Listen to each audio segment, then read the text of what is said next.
Mulwini, hello. Welcome everyone. Welcome to another episode of Fresh Perspective. Thank you for joining us. Today I have a very special guest, a friend that I made a few years ago, and a guy who spent some time trying to get me to be faster, run faster.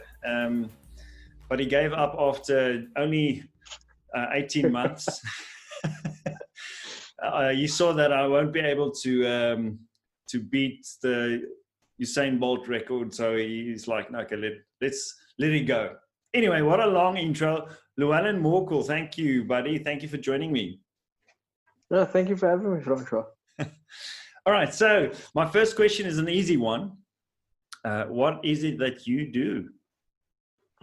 I am a strength and conditioning coach. I work at the Stellenbosch University in their HP unit. And it was a new role that I started actually on the 1st of April, so in lockdown. It's been an interesting start to a new job, but it's just new perspective, new challenge. I like to think of myself as a facilitator. I facilitate human performance. Yeah. Oh, wow, I like that. Why do you put it that way? Because I'm not creating the performance. It's something that's there. It's you allow, or not allowing, but you're helping the person to find it within themselves. Like you're just giving them tools that they can use, and you're trying to guide them and help them use these tools, skill sets, develop these practices in order to fully utilize what they have. Okay. Well, maybe for people who don't know what a strength and conditioning coach is, or maybe just tell us what that is.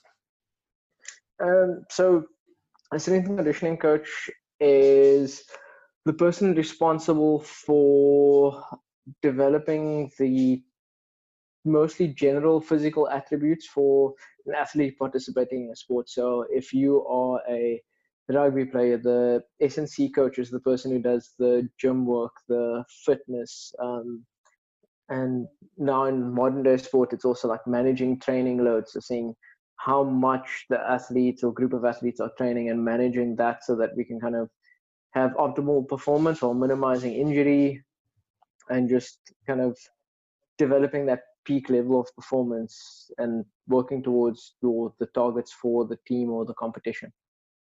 Okay, and why do you do this? What made you choose this career path? Maybe I can even put it another way, Llewellyn. Let me reframe that question. What do you love about doing this kind of work? Working with athletes and getting that, facilitating that performance, as you put it. I like problem solving, for one. Okay. So it's like strength and conditioning, like at its most complex level, it's problem solving. You have an athlete with a certain set of attributes, and they are working towards a competition, and we are trying to figure out what is the best way to reach the highest level of performance with the least amount of risk, so that the athlete can perform and win. And there's a lot of variables that you have to take into account that make things challenging, but also the fact that there's so many variables, it makes things very interesting. That's the one side of it. The other part of it is just I've always loved training, and so I've been obsessed about training for as long as I can remember, from like watching Dragonball Z when I was a kid, and like you see those little training montages in the series which last like 4 weeks long because like 5 minutes in the showtime passes in like a week. So like that's always been interesting. So just like training in general and like how to improve yourself, get fitter, stronger. I mean, for me, it started out as I was a fairly small kid and I wanted to gain weight and size, and then was, well, how do you get bigger? Lift weights. And then got into that, found the standard bodybuilding magazines and the Men's Health, and did the 4 sets of 12 and tried to get biceps in 3 months. Didn't work. Still working on those biceps. No gun show yet. No. And then it was like that combined with also a martial arts background. And I think martial arts has this constant, it's a growth mindset. Like it's inherent in most martial arts. It's that you're always striving to improve, and you're doing this. It's practices to get better, to sharpen up a technique, and there's no separation, or not a lot of separation, between fitness, strength, and speed and power. That's like it's the sport and the skill, or the skill and the strength is almost the same thing. And it's different to that bodybuilding mindset of where you're kind of lifting weights for a outside purpose, like an aesthetic goal. It's more performance orientated, and then this kind of that point of view gels with me, and I think that's why the whole biceps thing never worked out, because I never really cared about having big biceps. I just cared about performing. And that's that. Okay, can I interrupt you quickly? Yeah? I just want to make sure I got you on that. So strength and conditioning coaching is about the performance. So it's not about looking a certain way physically. That's not why you train. You train because you want to achieve certain goals. Am I with you on that? Okay. So you kind of get this with lifting weights and like gym culture. Yeah. You get like chains of influence, and I think the biggest influence in lifting weights has been like Arnold Schwarzenegger in that era of bodybuilders. I mean, in modern culture, that has been the most popular representation of lifting weights in gym, and that's kind of what we see for the most part up until now, where CrossFit is kind of taking over that path. So for the large part, like up until the like early 2000s, or actually literally now, lifting weights has been associated with bodybuilding. And then in strength and conditioning, lifting weights has been more associated with powerlifting and weightlifting, so your strength sports, and then bodybuilding kind of like influence in there. So it's like, what's the best way to build muscle? It's bodybuilding, but with the caveat of you need to build muscle in order to perform a task. With bodybuilding's purposes, you build muscle to look a certain way. And it kind of goes like all the way back to like old time strongman, where it was a contest of performing a feat of strength, so being able to do something astounding like lifting a weight, but also how you looked was part of it. So there wasn't really like the separation between bodybuilding and weightlifting. It was one thing, or two parts of one thing, and then it kind of separated. You got your people who were interested in bodybuilding, and your people who were interested in lifting weights, and the kind of like the path separated. And most popular culture of weight training is now bodybuilding, and where your sport area is more, gym is a tool to achieve on the field of play. So we have to keep that in mind, and I think it's easy to fall into a trap of. So is that the difference between a personal trainer, which is about looking a certain way, and strength and conditioning, which is about performance? Yes. Okay. Yeah. So you also mentioned growth mindset, Llewellyn. What do you mean by that? So there's a book by Angela Duckworth called Grit, and it talks a lot about having a fixed mindset and a growth mindset.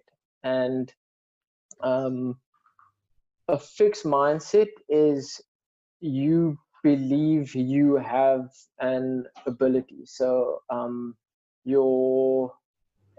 you almost feel like that skill set is innate to you. Like you are good at math. And if you're not good at something, then you're just not good at that, and you won't ever become good at that. Like your mindset in terms of that is fixed.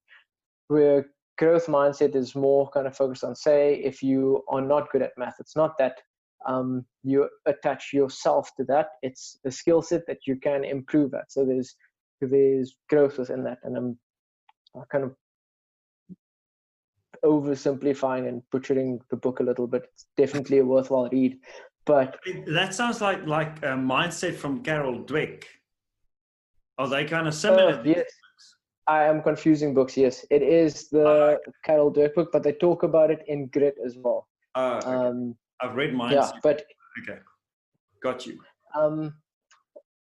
But after reading those books, I realized I kind of like, you take this reflective look at like things that you did, and like with martial arts, it's always this, you are striving to improve a skill or a skill set, but it's not that you are just like, you're good at this and you're bad at this. Like there's like in Brazilian jiu-jitsu, you can't be bad at defending a choke, because then you're just never going to be good at jiu-jitsu. It's a skill set. And so you can work on it, like what's the components of developing defense, and you can work on these little components and string them together, and over time you'll develop it. You'll grow into the skill set, and that's inherent in like the belt process of like your promotion from white belt up through the ranks. And so this growth mindset is kind of like the thread that's in martial arts, and it's a system or way of thinking that kind of like that broadly applies to a lot of things. Meaning the belief that you can actually improve a skill instead of the fixed mindset where you have it or you don't. Yeah. I think the things that you can learn from doing a martial art is very applicable to like a lot of things in life. Like you learn to transfer skills. Like I've realized like a lot of times, like things that we've learned in training in martial arts that didn't make sense when we were doing it, like now 10 years after doing it, I'm like, oh, that's what he meant. That makes so much sense. If only like 22-year-old me made sense of that. But it's like this path and skill, and it's almost all encompassing. And I think growth mindset is a massive part of it. Okay, so you obviously work quite closely with athletes, because you are right there training them to be able to either perform a certain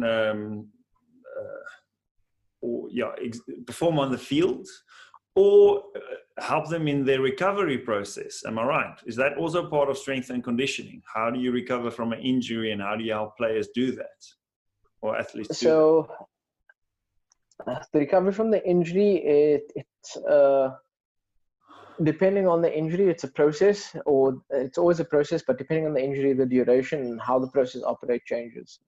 So it starts with your medical professionals, your doctors, your physios, and then goes into your biokineticists. But during all of this, the rest of the body is still there. So the athlete still needs to train. So the other part of my role is working around the injury. So how can we still operate at as close to the level as we did when the athlete was healthy and fully functioning and training normally? What can we do around the injury? I think one, because athletes are racehorses. They used to operating at a certain level of intensity, at a certain work rate, and now when you're injured, this drops off and it affects your state of mind and all of these things. So how can we stay as close to the normal that we've had, and keep that training process running, and then what are the workarounds that we can do, and what are the things that we can improve? Like, how can we take advantage of the situation? So yes, it's a negative that the athlete's injured, but what's the positives that we can take from it? So it means you are not on field, so we can work on, if it's a lower body injury, we can work on certain upper body strength elements. We can, if you have issues with your shoulders, we can work on improving your shoulders, like just dedicate time to things that we wouldn't be able to do in a normal season. Kind of basically the same mindset that we have in the current condition of COVID. It's like, what can we use in this situation? Okay. So working that closely with athletes and players, I know you work with the sevens team as well.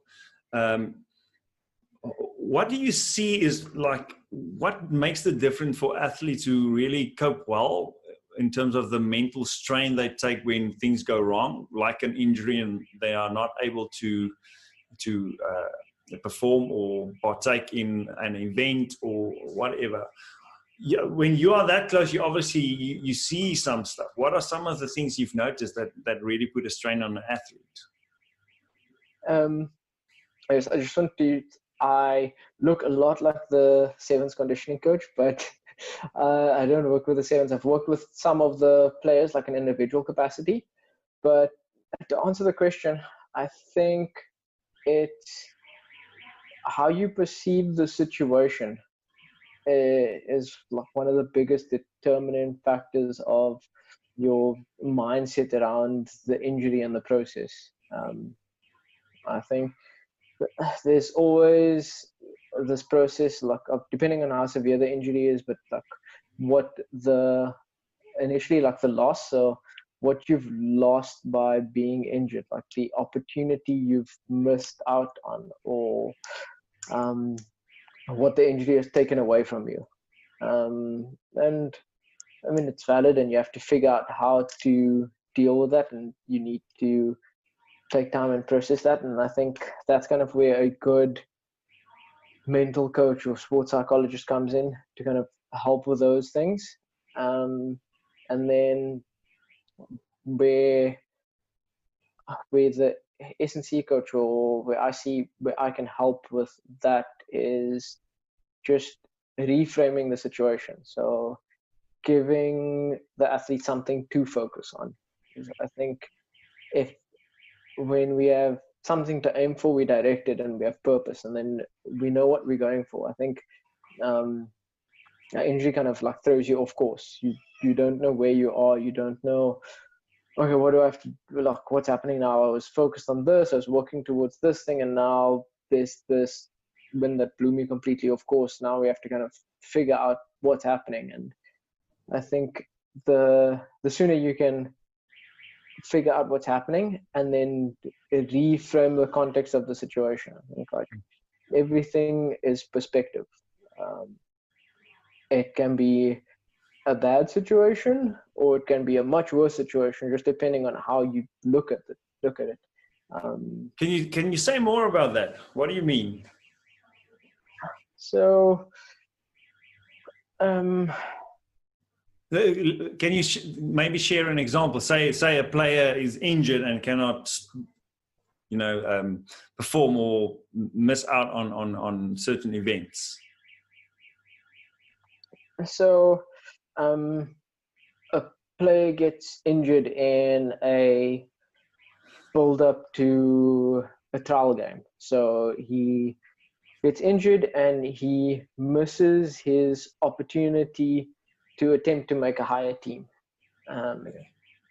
And it's a massive loss. Now you've lost this opportunity, and it's not going to, so if it's an age group thing, it's like it's not going to come around again. So now your path to the end goal has changed. But I like that. Your path to the end goal has changed. That's a great way to put it. Yeah, I think with a lot of these like long-term processes, we forget there's a bigger goal at the end, because it's easy. You can't keep things that's so far away in focus all the time. So we inherently tend to focus on these shorter term things. And also, if it's a process that a lot of people are following and there's a very common process that happens, we tend to focus on that. So if it's schoolboy rugby, for instance, it would be we play for our school, we need to make the Craven Week team, Craven Week, we perform, we get signed, etc., etc., etc., move through the ranks. But you get the exceptions, those guys that Billy LaRue that doesn't play first team for his school, but in the end still makes the national team. And has a World Cup medal. Yeah, it's not, he didn't follow the common path to a goal that a lot of other people have strived for, but he got there anyway. So you don't actually have to follow the same path. So you get injured and now you don't make this trial game to make a team. But is that the goal, or is that just a checkpoint on the way to the goal? So if we look at what's the bigger goal, so where we are currently, how do we get to that bigger goal within the situation that we are now? So from where we are now, what can we do to get there? And then it's focus on what you can. It's a simple mindset, like it is what it is. There's things that you can control and things that you can't. I was listening to a podcast with his name is Andy Stump. He's a former Navy SEAL, and he spoke about your circle of concern and your circle of influence. So it's two circles. The bigger circle is the circle of concern, and inside of that is your circle of influence. And you're concerned about a lot of things, but of all those things that you are concerned about, how many of them can you influence? So we expend all this energy like worrying, like being concerned about all of these things, but of all of those things, what do we have an influence on? So let's focus on those. And actually sometimes taking a step back and looking at, okay, this is the situation, it sucks, but what can I do? What can I focus on? What can I have an effect on that will change the outcome of the situation in the long term? How do I get to that bigger, longer term goal another way? What's the work around the current situation? That actually, Stephen Covey writes about that in his book, 7 Habits of Highly Effective People, the circle of concern and circle of influence. So how do we actually increase our influence? So when we have got a situation, we had a pathway to a goal. And like I said, I like the way you put it, that the path has changed. It's not like you can't get there anymore. It's changed. So the sooner you accept the change and adapt to it, the more you can actually put your focus on where you have influence. So what are some of the ways that we can actually increase our influence? Increase that circle of influence? I've never really thought about it as increasing the circle of influence. It's more about focusing on the circle. Yeah, I've seen it more as like focusing in, so becoming a little bit more laser-like. So kind of, and just like converging on, like, if we focus on these key things and not waste energy on things that we can't focus on, can't control, then we maximize these things that we can influence. And I think maybe it's through maximizing those things that we can influence, like, then it starts to expand. Like, because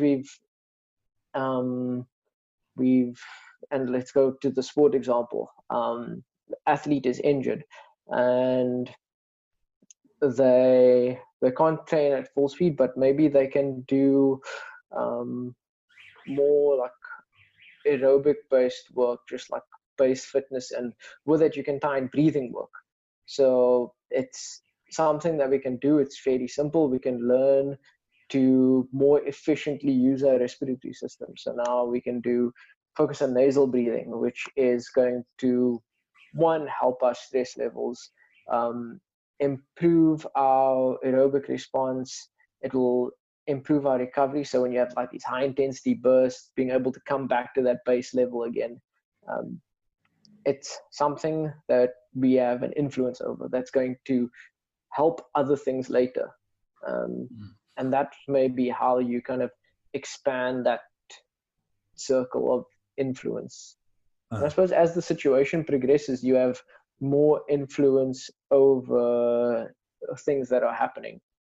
Where I think if we don't focus on things that we can influence, we kind of stay in the same place, in the same rut, and then the circle of concern grows and the influence stays the same.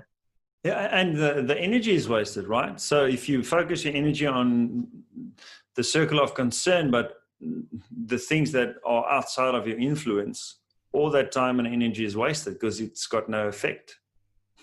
Yeah. And I've working with players as well on the mental side. I've seen that happen, focusing on the coach's choice of a team.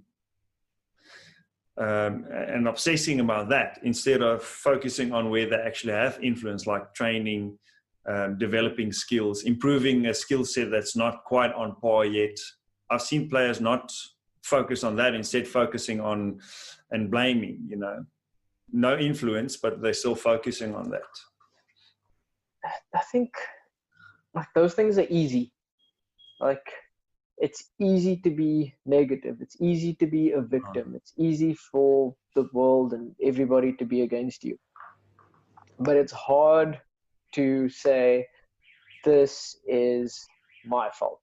Like to put things on yourself and say, I could have done better here. That's like this looking at your own faults or looking at things that you struggle with, and you need to look at it. I mean, everybody struggles with it. I think those things are difficult. I think the thing that's going to drive the needle forward in the right direction is the answers are usually fairly simple. It's just difficult to do. It's like getting stronger is not hard. Getting stronger is move a little bit more weight than you did previously in good compound movements over time. It's like squat 3 times a week for 10 years and you'll be strong. It's a very simple process. 10 years. Yeah, but that's the thing. Like strength is not built overnight. It's a long process, and when going a bit off track, like you have to love the process, so the process has to be enjoyable. Like you have to focus on the process, and then the outcome happens. I like that. Talk about that a bit. Focusing on the process. So I want to link it to what you've been saying. So these things are simple, but hard. Instead of going the easy way, which is blaming and focusing on things you can't influence. But what do you mean by focusing on the process? So I think like you get process-driven people and you get outcome-driven people. And like I think both work towards a goal, and they let me go for a side. I'm going to geek out a little bit on anime here, but yes, there's an anime series called Dragonball Z. Yes. And the 2 main characters, Goku and Vegeta, are like they always striving to become stronger to meet a situation. Like there's a new evil villain and they need to fight this villain, so they need to get stronger and level up and to be able to like fight off the bad forces. So where there's this evil and Goku has to train to reach this outcome, he trains hard, follows the process, and then has the fight, and then after like 4 years of episodes he eventually beats the guy. Where Vegeta, he trains for the same thing, but he's also constantly comparing himself to Goku. So like, why is he not as strong as Goku? Why is he taking so long to reach this process? And it's so much about like kind of in the storyline, it's like the first part was kind of like reaching Super Saiyan, and where Goku did it because he needed to meet something higher. So he needed to get stronger to fight somebody who was way stronger than him. And then in this process, he kind of ascended to this level of Super Saiyan. And Vegeta's focus was just trying to get to Super Saiyan because it was his birthright, or like what was meant for him. And in the storyline, you can see the differences between a growth and a fixed mindset between the two.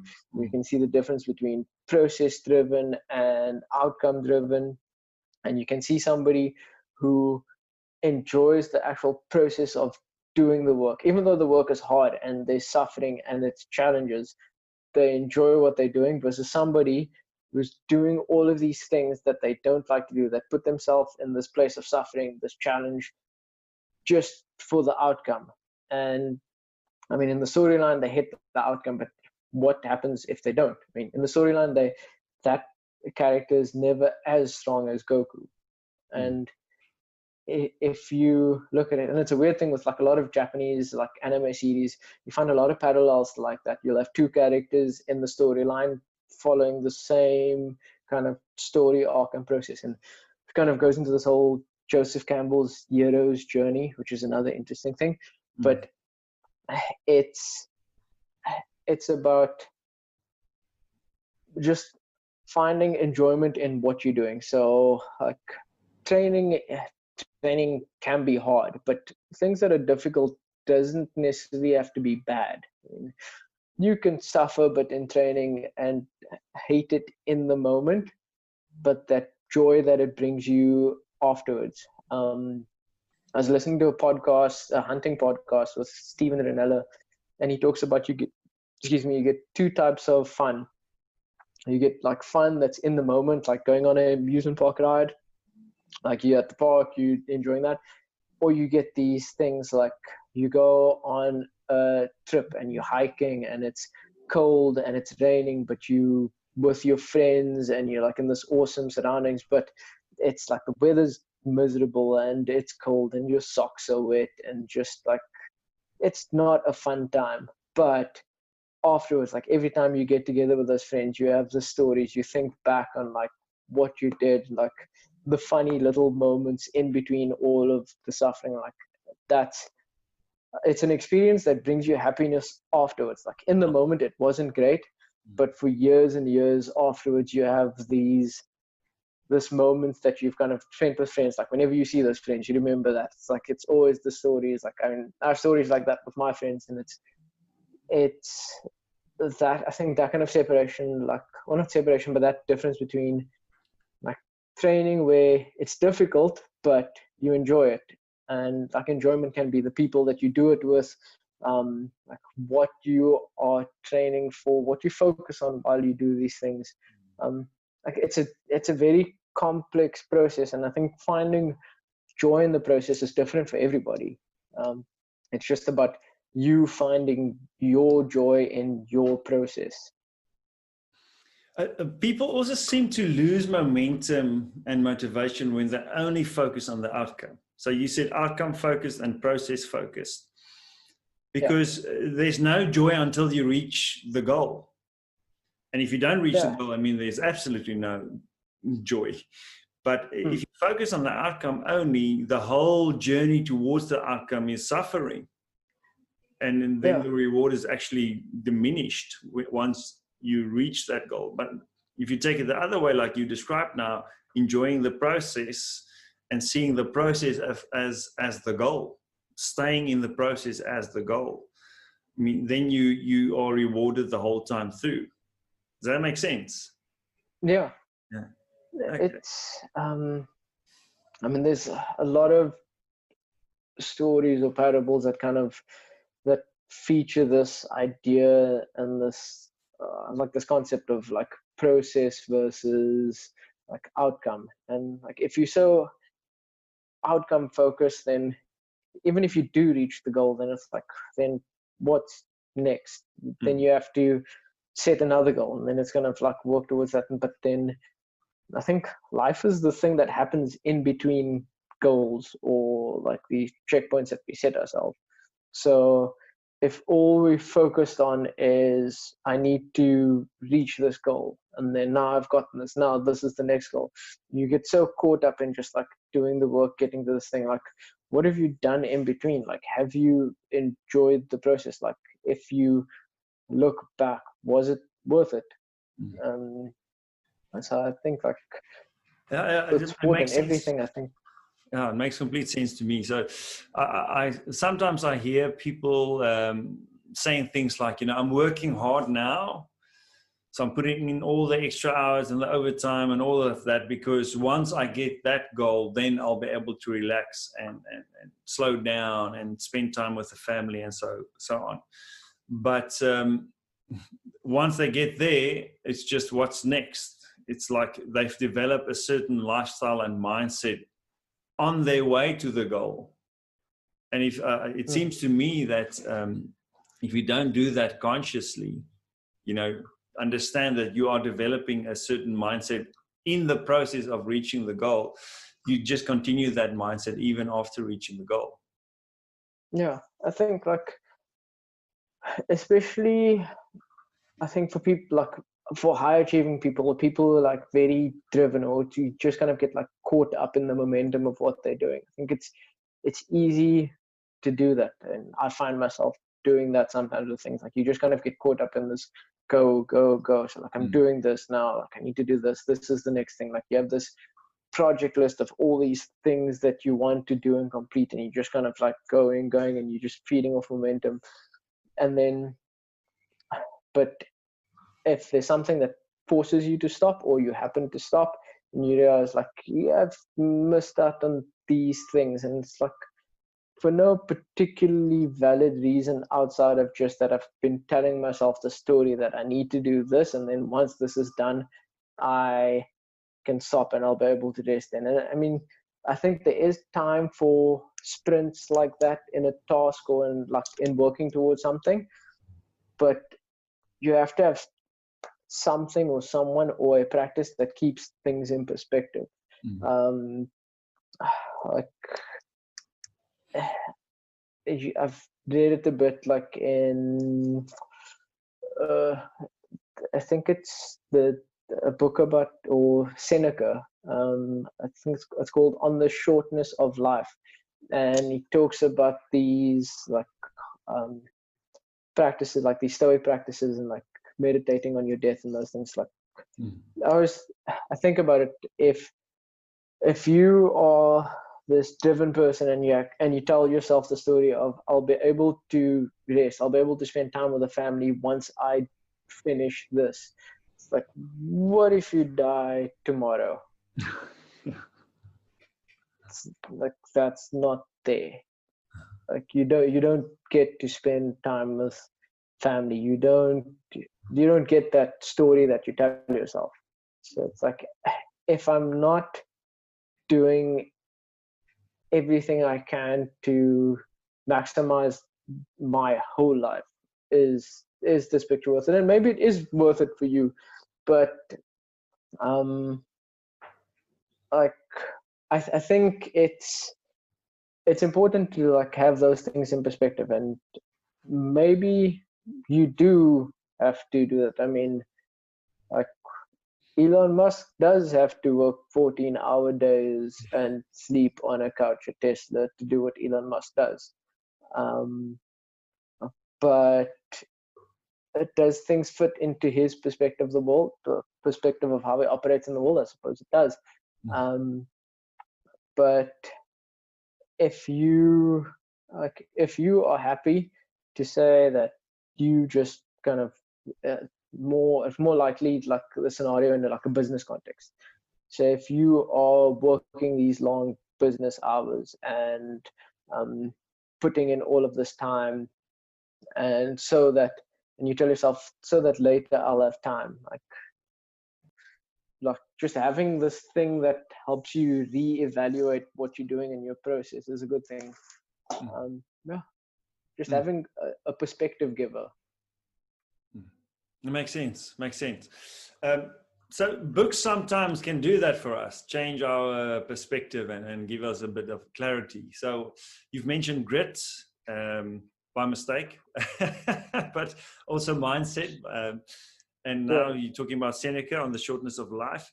What other books or authors or other people have influenced you in your path, and you look for changing your perspective or giving you clarity on actually what's important? If I could give away a book to everybody, I'd give them The Art of Learning by Josh Waitzkin. Oh yeah. I think every school, like every kid graduating like high school, or like who's in high school, even before that, should read the book. I don't know if you'd kind of get the book when you're in high school, but I read that book in my honors year at university, and I was pissed off that I only read the book then, because it made sense of how I learned things. Like, if I Maybe for did this people who book, don't know who he is, sorry to interrupt you, Llewellyn, just give a short idea who he is. So Josh Waitzkin is the movie Searching for Bobby Fischer. He's the chess prodigy. And Searching for Bobby Fischer was actually written by his dad, and then later he wrote this book, The Art of Learning, and it starts with his journey in chess and how he learned the game and how he was exposed to it, and then how he kind of transferred that into learning Tai Chi and competing in Tai Chi push hands, and then also later into Brazilian Jiu-Jitsu. And I found out about the book because of training in Jiu-Jitsu, and then I read a bit more into it, and then I was pissed off. I was studying, and then I was like, this could have been so much easier, because I cannot sit at a desk and learn.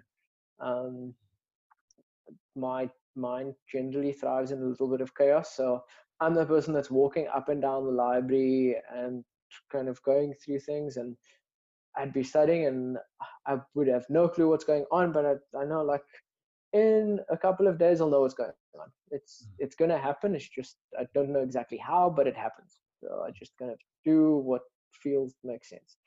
And then in reading this book, I was like clicking, like, oh, so this is actually how I operate. And I found like examples of like when I did certain things, and like when I studied a certain way, I did really well in a test, or when I was learning a skill, when I did it, when there were certain like patterns that were there, that's when it happened best. When I tried to do it another way, like a more structured or like a little bit more of a rigid way, then I really struggled, or I lost interest, or I didn't pick up the skill as well. And like that book has been a game changer. And so what's some of the principles that he explores in the book, and another book? So he let me say things that stand out to me. Yes. With the chess game, he started learning at the end game, so when there were less pieces on the board. So starting at that end game where it's like close to the end, and then kind of scaling back towards the start where there's more pieces, more chaos, and seeing the picture like that. So like seeing that end point and working back towards the start in a way where, by comparison, like most of his peers at that age group, they were taught opening moves. So like how to win the game, like with these big openers. And for him, it was like if he could make it past that opening sequence, when the board opened up, that's when he really had the advantage. So seeing that end picture and like understanding like the steps, starting with like steps towards from that end picture and working backwards is something that kind of stuck with me. Like kind of I like to look at something and then deconstruct it. So look at like the end product, or like what are we, like in strength and conditioning, like what is the movement that we're trying to improve. So we deconstruct it, look at these sub skill sets, what are the little areas that we can improve on, and then build back towards the complex skill, or like learning a subject. What is the end subject, and then kind of like what's the little sub areas that we can focus on, and then kind of diving deeper into that. And then another chapter, it was talking about flow state and trying to create a flow state. So knowing these moments when you experienced when you were in flow, and then creating triggers to recreate it. Can you just explain what flow state is? So I would recommend just listening to anything that Stephen Kotler says about flow. My simple version of it is just kind of when everything clicks, like when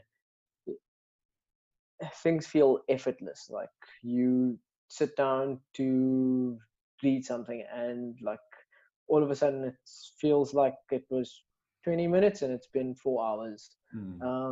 When you are doing a sports skill, like I found it with rock climbing, where I always got it like after falling the first time, because you climb and you are attached to a rope and you panic and then you do something and then you fall, and then once you fall and you're like, okay, cool, the rope caught me, and there is still like this degree of fear, but it's not as much as it was before, because you know the rope is there and you just relaxed, and there's no tension, there's no resistance within yourself to do certain things, and it's also, there's no patterns, there's just like how you climb this thing and move is there, and you just kind of like, you in the moment, you focused on the thing, the situation, whatever's unfolding in front of you, and you are utterly present. And so yeah, that's flow state. So in the book he talks about creating a ritual to recreate or to create a flow state, and just kind of like recreate it, and you're building a trigger for it. And it starts with like a very complex process, like the example he gives in the book is a very like long process, and then it gets condensed over time until it's a mental trigger, like a switch that you flip. So kind of learning how to trigger that flow state. Yeah. Okay. Those were the two big takeaways. I think the biggest takeaway from the book was just realizing that it's figuring out like how you do things. And I think, like we said, with reaching common goals, that are common among people, there's like this common not best practice, but a common practice that everybody follows. Like, say for instance, with studying, everybody there are typical paths. Everybody sits at the desk with highlighters and like does that thing. It's not everybody that needs to walk around, but maybe there's a lot more people that needs to move and learn, but it's not something that you're told. It's not a common process. It's not a study method that you learn. Yeah. That you get taught. And so like the biggest takeaway from that book I got was just like that process of self-discovery, like learning how you learn, has been that's been one of the great influences in that book. Learning how you learn, understanding your way of learning things. Yeah. Okay. Another book that kind of ties in with that is Mastery by Robert Greene. It's an awesome book. Well, any of his books, if you're going to read his books, read all of them. But Mastery is a really good book to read. I like how he presents the principle and like gives a story that reinforces or presents the principle. He's really quite an intense guy. He is. So I'm actually like making my way through his latest book, The Laws of Human Nature. Oh yeah. It's a very heavy read, but very interesting book. I'm assuming you read Becoming Superhuman by Stephen Kotler as well. I actually have not. Oh, okay. Um, You'll enjoy it, definitely. yeah, Rise of Superman is on the book list. Yeah, Rise of Superman. Thank you. That's the name.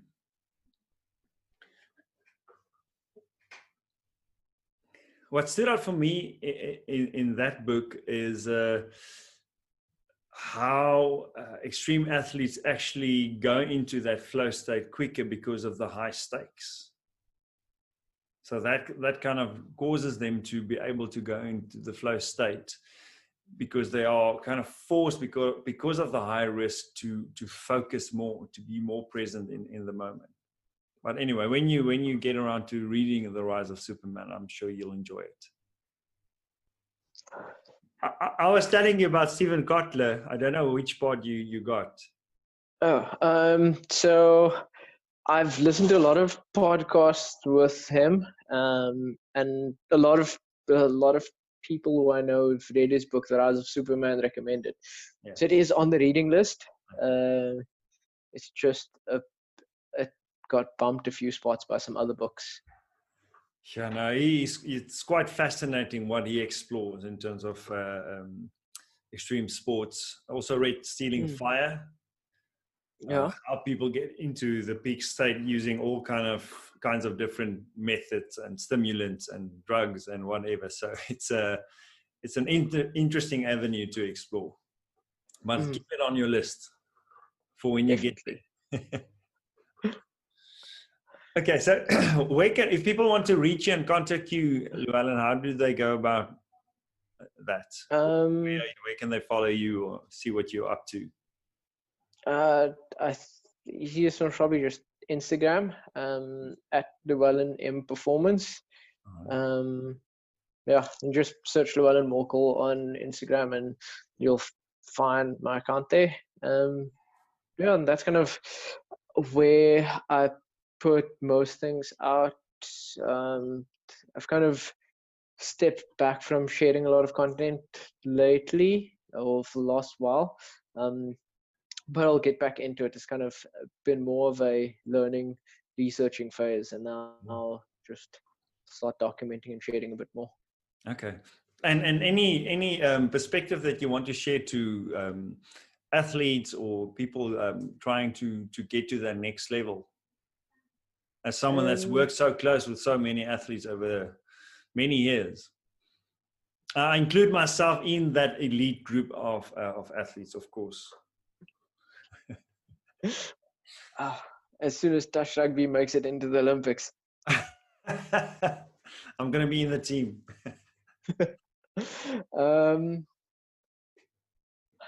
I think for athletes wanting to reach the next level, there's a few things. I think it's find mentors, or better put, there was a mixed martial artist called Frank Shamrock, and he speaks about this plus, minus, and equal. Find somebody who is your equal, so somebody who's at the same level as you, working towards basically the same goal, that you can kind of work with and compare yourself to in some instances, but more that you can work with. A minus is somebody who's at a lower level than you, that you can mentor and bring up, because I think in teaching or showing skills, you refine your thought process or your skills, your thinking around that skill set. Definitely. And then find that plus, so that person who's at that step above you or that few steps above you, that guides your process. So I love that. Plus, minus, and equal. Yeah. So I think that's an important thing. It's also, once again, a thing that's inherent to a lot of martial arts. And I think more sports could benefit from operating like that, with that mindset. And I think general message is like, just try and find the opportunity in every situation. Good and bad. Yeah. Got you. So last question, very last question, really this time. What do you feel is like your superpower? What do you bring to the world that you feel is unique to you? Remembering arbitrary facts. um, And your beard. my beard is there's people with a lot more powerful beards than mine. I think my superpower is the same as everyone else's.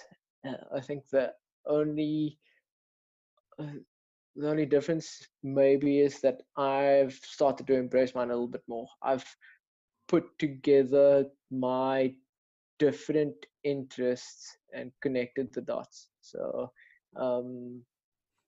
the interest in outdoors, martial arts, strength and conditioning, cars, physics, just Dragonball all Z. of these Dragonball Z anime movies, all of these seemingly different things, just looking at like not where they're different, where they're similar.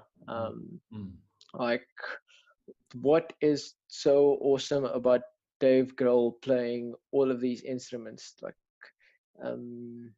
and how does that apply to a sport? Like, how does Dave Grohl playing a guitar compare to a samurai with a sword? And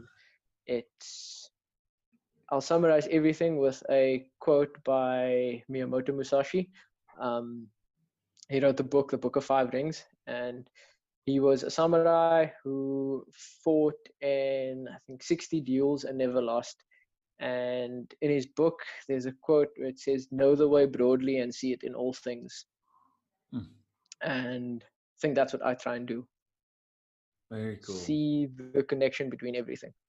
Love it. No, and having had the privilege to get to know you when we worked together at SAS and so forth, and also working on my speed work,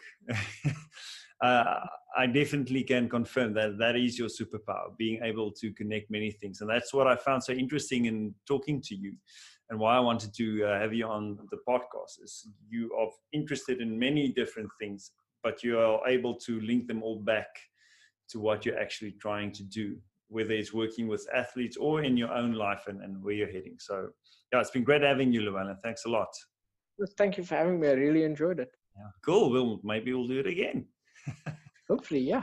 Awesome. Yeah, thanks. Yeah. Thank you everyone for listening. And remember, if you change your perspective, you can transform your life. See you next time.